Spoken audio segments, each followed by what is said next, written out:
Okay, so stars run on fusion energy, don't they? That's right. So does that mean that fusion scientists are trying to, build a star on Earth? Yeah, that's an accurate description in many ways, and that's why it's so hard. Today, science reporter Ivan Semeniuk and I are going to talk about fusion. The promise of it is massive. Continuous, clean energy. Only one problem. The technology's not quite there yet. But we're getting closer. Late last year, the U.S. Secretary of Energy announced a big breakthrough. Last week, at the Lawrence Livermore National Laboratory in California, scientists at the National Ignition Facility achieved fusion ignition. It's the first time it has ever been done in a laboratory, anywhere in the world. Today, Ivan is back on the show to break down the science and give us a reality check on the future of fusion.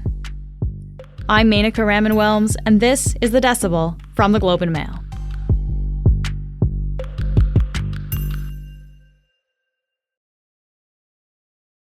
Ivan, it's great to have you here again. Thank you so much for joining me. Thank you. So in the very simplest terms possible, what is nuclear fusion? Good question. Nuclear fusion is a reaction that essentially involves building larger or heavier elements out of smaller ones. And when that happens, the process actually liberates energy. The most achievable form of fusion, the kind of fusion that's happening in stars, most stars, is when hydrogen is turned into helium. So the lightest element in the universe is turned into the second lightest element in the universe. And there are some versions of that are achievable on Earth, including two forms of hydrogen, or two isotopes, we call them, deuterium and tritium. That's about the easiest kind of fusion to do. You put them together with enough force, and in the process, liberate a huge amount of energy, which is the basis of a fusion reactor. Okay, so why do we want to do this in terms of there's a lot of different ways to get energy? Why are we putting our time and attention into this? There are lots of ways to get energy, but fusion is a kind of holy grail that is hard to resist. It would be a kind of power that doesn't emit carbon, that would be, offering you a continuous load, kind of uninterrupted power. It doesn't require, for the most part, any special substance that only a few countries control, like oil or uranium, that sort of thing. Deuterium especially is very accessible because it's found in nature. It's you can distill it out of water. Tritium is a little bit harder to get, but it can be done. Canada has one of the largest non-military supplies of tritium on the planet, just Why? By chance, because the CANDU reactors, which we have in Ontario, and there's one in New Brunswick, that provide regular power, they produce tritium as a byproduct. And, the idea is you would have the energy without the cost of climate change. Another advantage of fusion, and this is what sets it apart from renewables, for example, like solar and wind and so on, there's a limit to how much solar energy you can gather just because of how much space you need to spread out those solar panels, or how many wind turbines you can set up. Fusion is in a neat little box, so its footprint is very tiny, and that's another attractive aspect of that form of energy. So for people who take the long view, how is civilization going to be powered for hundreds of years from now? Often fusion is seen as the ultimate solution. Okay, so that kind of takes care of the clean part. The other thing that people say is it's a continuous supply of energy. Mm-hmm. How is it continuous? Well, in the sense that you're not waiting for the sun to shine or for the wind to blow. It's uninterrupted as long as you maintain that reaction, however you're going to maintain the reaction. Okay. And can it, when we talk about nuclear power plants, there's always the risk of the meltdown. Is that a risk with fusion? In this case, no. So one of the other advantages of fusion is it's so difficult to make it work that the minute conditions aren't quite right, it'll shut itself off. So you don't have a situation where a reaction could go out of control and, have sort of that classic meltdown situation the way we saw with Chernobyl or other kinds of disasters, Fukushima and so on. So that sort of situation is not an issue with fusion because it just stops. Okay. So we already do have nuclear power plants, as we said. How is fusion different from the power then that we currently generate in those plants? Conventional nuclear plants rely on fission. That means they take a larger atom, in fact, usually uranium, which is the largest, heaviest naturally occurring element. Uranium kind of wants to break itself down. It's radioactive. And in the process, that releases some energy. And that energy is then turned into heat, which then runs a generator. So that's the basic principle of a fission-powered nuclear reactor. So fusion is different in the sense that it's the opposite process, and the byproduct is helium, which is easy to deal with, unlike the byproducts of nuclear fission, which would be more radioactive waste, which you have to deal with. Okay. I would say, though, it would be a mistake to come away thinking that fusion does not involve any radioactive materials, because tritium, one of the fuels that you need to start it, is radioactive. And over time, if you're running a fusion reactor, the parts of the reactor, the walls, the pieces, and so on, whatever is near where the energy is being released, would start to become irradiated. And over time, you would have to find ways to manage and dispose of those parts. So there still is some nuclear waste there to deal with, although not to the same degree that you might have with fission. Okay. Basically, when we're talking about these two different things, so fission, which is what our nuclear power plants currently use, is about big radioactive atoms breaking down. Fusion is the opposite, because this is about smashing atoms together to make a bigger one, which then gives us energy. Right. So let's get into that process, Ivan, which I imagine is complicated, but hopefully we can do this on a high level. How does fusion work? There are different approaches to fusion, but the bottom line is you need to have that fuel, usually the deuterium and the tritium, and get it to the right conditions. And by right conditions, I mean millions of degrees. Actually hotter than the sun, because you have less pressure to work with. So you have to make up for it with more temperature. Millions of degrees. So this is hard to comprehend. Yeah, here. actually over 100 million degrees for the kinds of reactors that we're talking about today. So, there's no container for something that hot. However, one approach is something called a tokamak, which is like imagine a donut, a metal donut encased in magnets. And the magnetic field can keep a loop of this high temperature plasma rolling around inside the donut in a way that it doesn't touch the sides. And if you get it to the right temperature and you energize it enough, this electrified plasma will start to undergo fusion reactions. And then you have the energy coming out of it. That's one way of doing it. Another way, and this got a lot of attention in December, is you take a little fuel pellet, like frozen deuterium and tritium, and you implode it with a remarkable amount of energy. So in this case, you take a laser beam and blast the target with so much energy that the target implodes, and momentarily you have the conditions required for fusion. That's what was done at the National Ignition Facility, and they claimed and have shown that they were the first to cross what's called the net energy threshold. In other words, the energy produced in the fusion reaction when they imploded their little pellet, kapow, the energy that came out was greater than the energy that went in. This was a breakthrough in December, so we've never done this before then.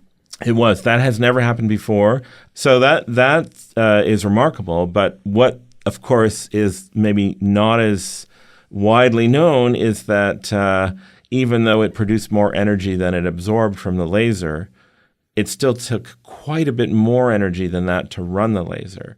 So it's still not at the point where, that facility couldn't run itself. It's still drawing lots and lots of power from the grid to do these experiments. So basically, this breakthrough that we saw in December, the kind of end result energy that went in was less than the energy that was expelled. But really, to create that initial energy that went in, you needed a lot more energy to do that then. Absolutely. Okay. So it demonstrates, this threshold for fusion, but it doesn't bring you to a working power plant yet. We'll be back in a moment.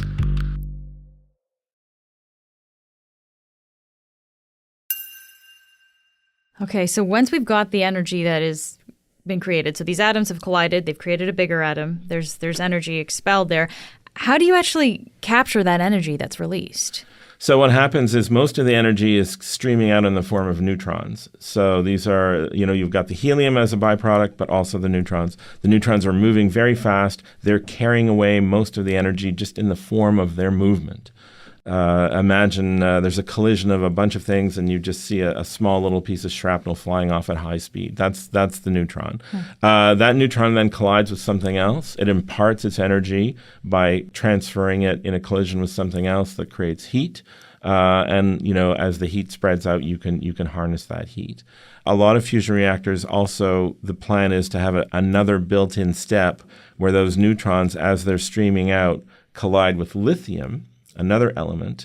And it turns out when you irradiate lithium with high-speed neutrons, you can produce more tritium. So the idea is you also need to have your reactor breeding its own tritium supply so that you don't run out and you can continue the reaction. Whoa. So there's a lot to accomplish there. Yeah, there's a lot going on. And then at the end of all of that, you still have to harness the heat and then, put it to a conventional generator and make electricity. Wow. Okay. You mentioned these tokamak reactors before. So when we're talking about these reactors, just how big are these things? They can be different sizes, but if you go back a few decades when people were wondering how big would one have to be to get to net energy, that's where things got a little bit complicated. There are tokamaks around the world right now. Even Canada used to have one. It's since been discontinued. That was run by Hydro-Quebec when Canada was doing fusion experiments. Just outside of Montreal? Just outside of Montreal and Varennes. There are others around the world. These are places where fusion has been achieved, but not at the net energy level, not where you get more energy coming out. So the calculations would show that if you have a bigger magnet operating and, in a larger kind of size reactor, you can get to net energy. That's the principle behind ITER, which is this giant tokamak international project being constructed in France. And it's designed to be the first tokamak to get to net energy.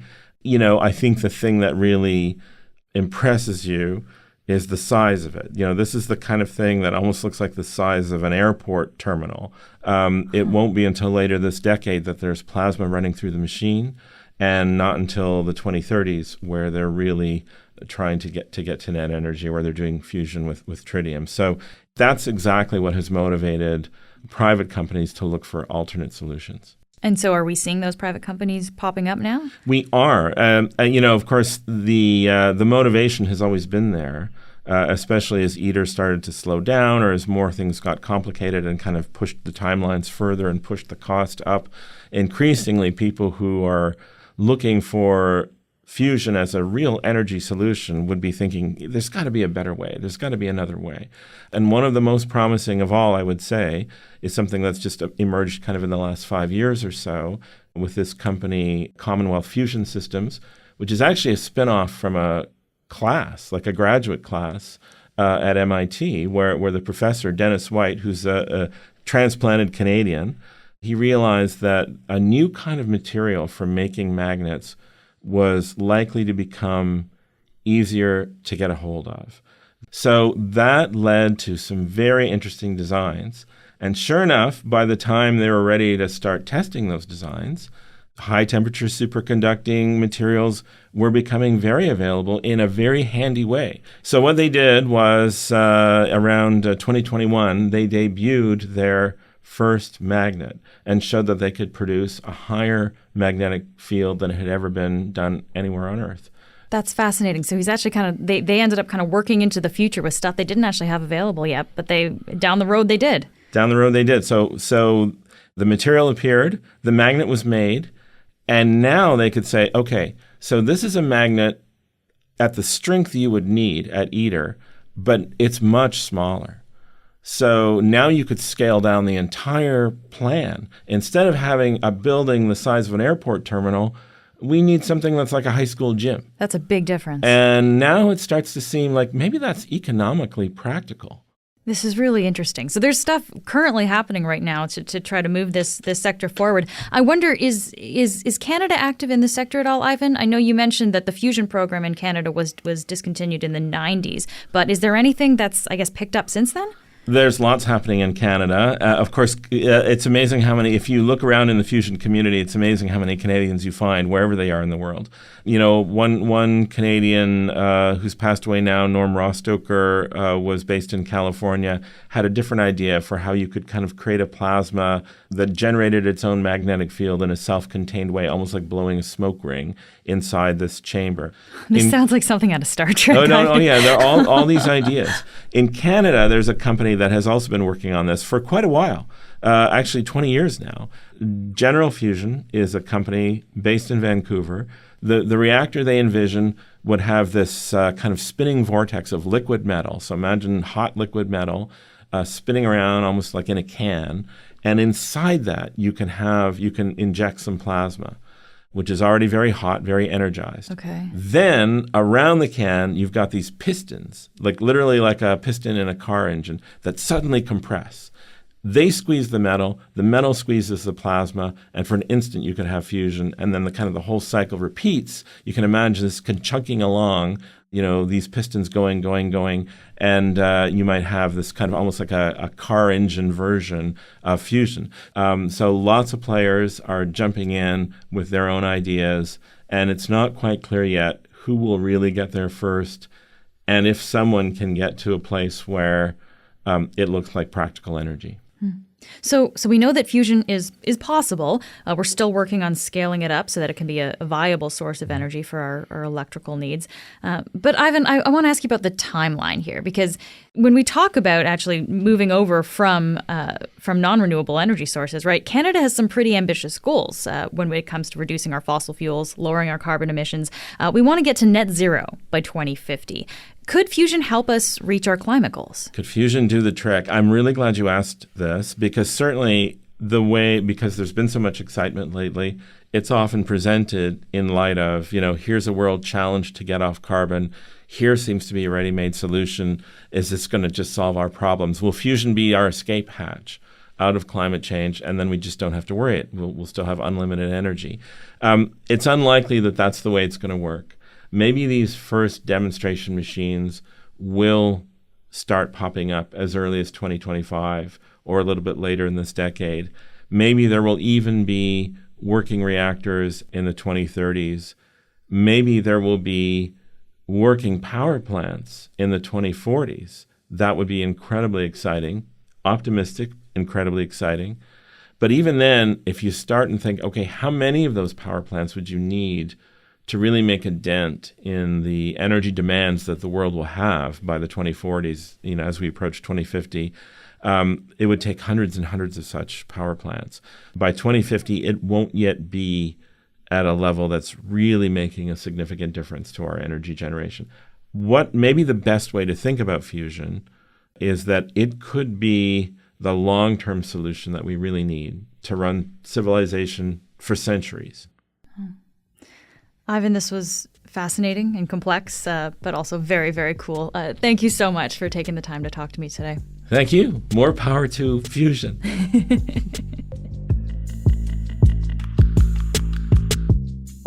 That's it for today. I'm Menaka Raman-Wilms. Our producers are Madeline White, Cheryl Sutherland, and Rachel Levy-McLaughlin. David Crosby edits the show. Kasia Mihailovich is our senior producer, and Angela Pacenza is our executive editor.